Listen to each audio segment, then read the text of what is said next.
Hey you guys, I made another outfit video and I really wanted to make one before I leave because packing all of my stuff and then ripping it out of the suitcase to do the video would be kind of stupid. So yeah, I'm really glad I got it done in time, and this time around it was a lot easier to do than the last one. Last one, it looked like a fucking tornado hit my room by the time I was done because I did not know what to do.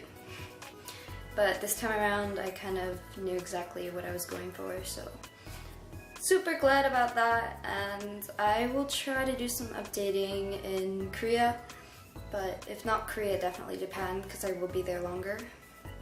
So yeah, I hope you enjoy it, and I will see you guys later.